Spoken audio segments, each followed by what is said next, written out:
her name and her address, so I wouldn't trip into her program. So Catherine is from Tryon State. Thank you very much. I'll try out the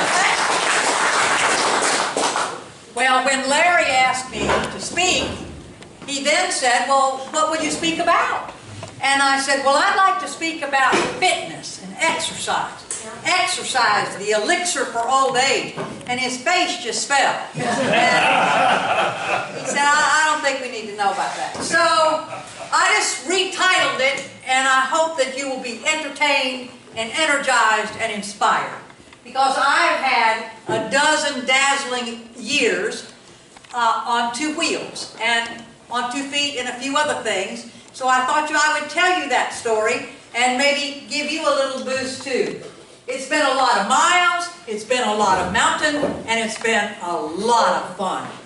It all began back in 2007 when I was looking for something to do to make a great big splash.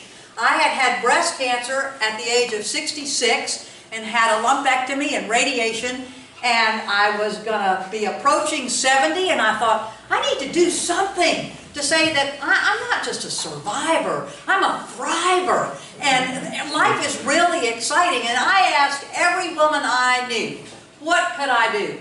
Now, I got to tell you, I am not an athletic person.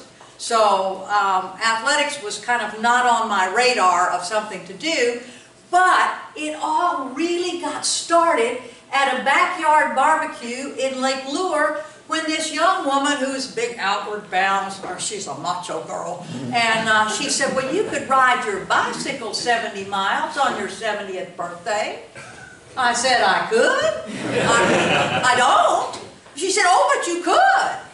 And so, at the age of 69, I got the red bicycle that you see right here off the wall. I had bought it when I retired thinking that I would ride this bicycle, but then of course I sort of never did.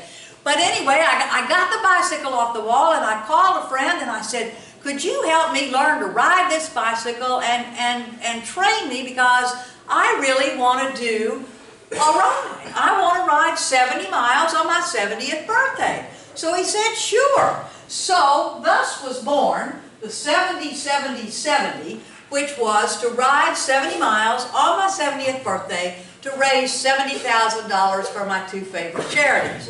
And my good friend and grad student classmate Marge Peterson from Ohio was charged to help with this, and she's about as athletic as I am. She'd never ridden over 12 miles, and she said, but I'll try. So we rode the Little Miami Scenic Trail from just outside of Springfield, Ohio to just shy of Cincinnati. And in fact, it was the most exhilarating thing, and we exceeded our goal by a whole lot. So this energized us a lot, and I don't know whether any of you, maybe Fred has in his medical studies, read about the work that William Glasser did way back in the 60s and 70s about positive addiction. And if you keep your pulse rate up over 30 minutes, you get this bolus of endorphins. And that's why runners will get off the couch when they're injured and go run again, because the endorphins have started dissipating and they don't feel so good, so they want another hit. So Marge and I agreed that we were addicted. So we found a women's bicycling club, and it's not just a club, but it's actually a touring company. And we went with them in 2009 to Moab, Utah. Well, we had the best time cycling in Moab. I mean, we didn't know how to read the key on the difficulty of the trip. So it wasn't a beginner trip, but anyway, we got it done, and we sort of learned to change a tire. And it was while we were there, hiking and biking, that we heard about a cross-country bicycle trip. We could go from San Diego to St. Augustine with woman tours. And I said, oh, it's so sad that we just didn't hear about this until we got too old to do it. Our window of opportunity closed. And a couple of the guys said, oh, no, it hasn't. why, we have a lot of older women who do this. You could do that. I said, Marge, we could do that. And Marge said, no, we can't do that. And I said, Marge, we have to do that before we're too old to do that. She's 5 years older than I am. So she was insistent that she wasn't going to do that, but I told her to go home and pray about it. And she's a good prayer, so she did. Well then, in 2010, the next year, our youngest son said, Mom, I think for your birthday you ought to try a triathlon. And you don't need to do the whole thing. I said, you know, I don't run. And he said, oh, that's okay. You don't need to do the whole thing. We'll do it as a family relay. And I'll run. No, he was going to bicycle, and I was going to swim in the shark-infested, it really wasn't, it was alligator-infested pond down in Charleston, and his daughter would run. And so we did. Well, I learned about triathlons, and that got to be kind of fun, sprint triathlons. And I got to tell you, at 80, I can win first place every time, because there's nobody in my age group. So I have all kind of trophies. Now, if I went west, there are a lot of 80-year-old women out there doing stuff, but not here, not so much in the South. So I continued to advocate and push. I really wanted to go cross-country. So, by golly, Marge prayed about it. And in 2011, we went cross-country. We started out in San Diego in 8 lanes of traffic on bicycles with 14 other women. I said, Marge, there's some women our age that don't even drive in 8 lanes of traffic. But we did it, and we got to St. Augustine 56 days after we started. There were 48 riding days, and there were 8 rest days, and it was just the most amount of fun. And we both say it was transformative, and of course that word has become really hackneyed now, and I'm so sorry about that. But it did change our lives, and we do say we just think about it all the time. Well, when you start doing these outrageous things, and you've pushed the envelope and you've accomplished something, you think, well, now what could I do next? Or you hear about something and think, well, I could do that. And so it was later on in that year that I heard about some women who had climbed Mount Kilimanjaro. And so you all were here to hear Sarah Latham talk about her climb of Mount Kilimanjaro, and it's just an amazing thing. And for those who climb, there are 7 different routes, and it's an entirely different experience for everybody. I just hung on every word that Sarah spoke of her experience. But a dream for me became a plan, and it was going to be a reality in 20 months. And I was going to train and walk and hike and do all these things, and I was so pumped and so excited. But something intervened, and I developed a terrible staphylococcal pneumonia 6 months before the climb. I was on a respirator for 8 days in an induced coma, and things were not looking so good for me or for the climb. So when I came about, I had to go to physical therapy, and I had to explain to this physical therapist that this 75-year-old woman had to do something more than get from the commode to the couch. I had a mountain to climb, and he was going to have to help me get up it. And so, by golly, he did. He worked hard with me. But with only 4 months to go, I could barely get around the cul-de-sac, and I could barely do anything particularly aggressive or anything that required a great deal of breath and endurance. But I trained all summer long at Lake Toxaway, and I would walk up that Toxaway mountain up to 4,400 feet, and Jack Jeeter would come up every time and pick me up and come down, because they say you should never go down a lot because it puts too much stress on your knees, and you're going to do that one time coming down Kilimanjaro, and that's all you ever want to do on your knees going down. And then there was a lot of practice. I mean, for an old lady to get into a sleeping bag and get out of the sleeping bag and up off the floor and pack the backpack and do all that sort of thing. But it was a busy 4 months, and it was an exciting 4 months. And there were rigors on the way. Sarah talked about a few of hers, but I can just tell you, getting in and out of this tent and learning to wash your hands and your whole body in this little pot right here with a nubbin of soap was one of them. I don't think I'll ever have fingernails that dirty in my life. I certainly hope not. And then our potty tent, at least we had a potty tent at night. We didn't during the day as we climbed. You just had to find a rock, but in many places there weren't any rocks. But when the wind blew, this thing blew over too. And you might be in it, and it was like the task to get out of it.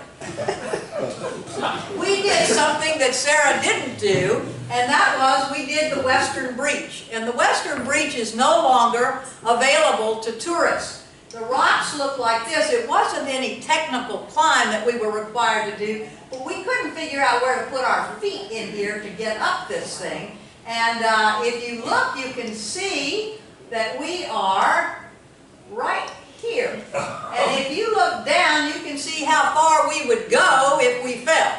And we watched there's a YouTube video on climbing the Western Breach, and it said that it was made before helmets were required.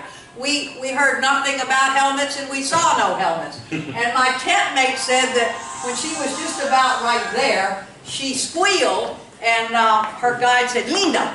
And she said, "Look how far I could fall." And he said, "Linda, don't look down." And she said in about 10 minutes, she looked up and saw how much farther she had to go. And so she squealed again, and he said, "Linda, don't look up."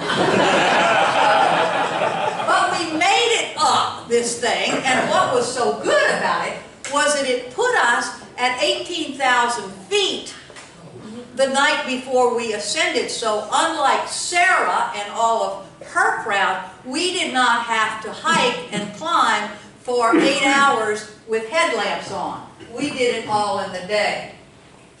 But besides the rigors, I'm going to tell you, there were great joys. Coming around a corner and finding that our porters had set out a gorgeous meal for us with a tablecloth and the whole thing. And on day 2, seeing Kilimanjaro for the first time and being so excited that that was our goal and we were going to get there.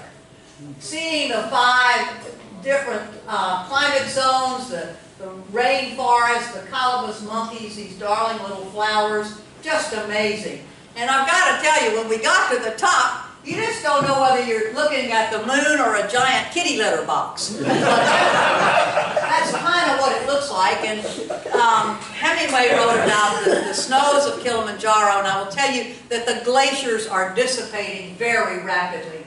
But this was our early morning view.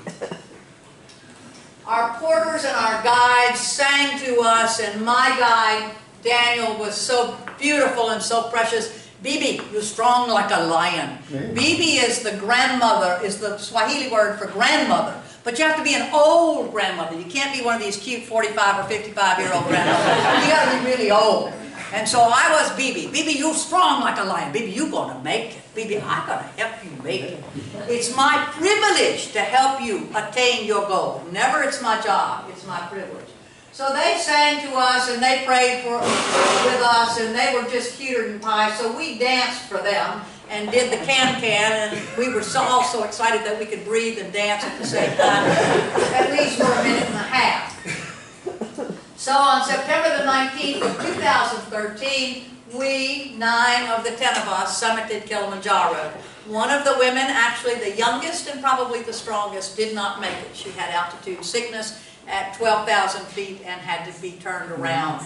But you can see that I'm the only one with my guide next to me, because he took care of me, and Bibi was going to make it while he was caring for me. While we were in Tanzania, I saw the most amazing thing. We ride our bicycles for fun. They ride their bicycles to get stuff from market to the village, or from the village to market. Here's this woman with these 2 huge things of water. I mean, sometimes they walk with one, and think about walking 8 miles back to the village with water. But here she is going back with 2 of the same size, but she's on a bicycle. And it was then that I learned about Global Bike and getting women getting bicycles to women in Tanzania. One of the joys that Jack and I had was bringing my guide, to whom I just was so grateful for Daniel. We brought him to the United States. I felt like Oprah Winfrey. We brought him to New York. We had him in New York for 4 days. We had him in Spartanburg, South Carolina, where Global Bike is headquartered, for 4 days. And then we brought him out to Colorado to learn to ski. And he had a marvelous time. And just this past month, Daniel has been treated to a whole nother U.S. experience in Arizona and Florida. He is a remarkable young man, and he has had so many wonderful opportunities, but he's given so many of us so many marvelous opportunities. But do you love him on Times Square with these statues of liberty and his flag? Oh my goodness.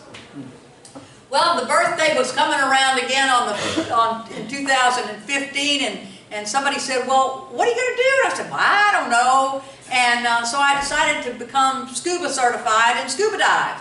So we went to the Georgia Aquarium, where I dove with the whale sharks, and see, I never would have done that if I had never gotten on that bicycle the first time. Well, anyway, there I was with all these pretty little fish and the whale sharks, but the most fun thing of all was swimming up to the glass and waving at my family that was waving back at me on the other side. It was so much fun. It really, really was. So over these years since I got on that bicycle, there have been so many opportunities. Skiing in Colorado, cycling through the Netherlands and seeing all those tulips, cycling into Venice with a professional cycling guide from right up here in Asheville and some other women on woman tours, cycling with our daughter on Mother's Day, just that will always stand out. Cycling with our 3 children who took up cycling after I did on a rainy day in Matthews, Virginia. And then finally hiking with my honey in Transylvania County with the waterfalls. And I'm sure, had I not been bicycling and hiking all this time, I would not have been fit enough to go out and hike with him and have such a wonderful time. So last year was 80, and we had to do something really big to make a really big splash. And so remembering those bicycles in Tanzania and remembering those women with bananas and all of that, I decided to do it really big again. And we rode the Natchez Trace from Nashville, Tennessee to Natchez, Mississippi, 440 miles to raise $80,000 for Global Bike to get bicycles to women in Tanzania. And it was the most fun trip with 16 cyclists and 2 support folks and 9 days of hilarity and almost all good weather. So in closing, let me just say, I wanted to entertain you, I wanted to energize you, and I wanted to inspire you, and I wanted to tell you that I do believe that exercise is the elixir of old age. And I hope that each of you will find a sport, will find an activity, will find something that you can do to keep your body getting stronger, not maintaining, but getting stronger, feeling better, but most of all, having so much more fun than you might have if you were just sitting still. So 2 wheels have made a world of difference in my life, and they certainly mean a world of difference to these women in Tanzania. And our daughter and I will return this year, July 28th to August the 11th, to see the fruits of our labors and to take yet some more money to Tanzania and to help these women get economic and health care resources. Thank you so much, and God bless.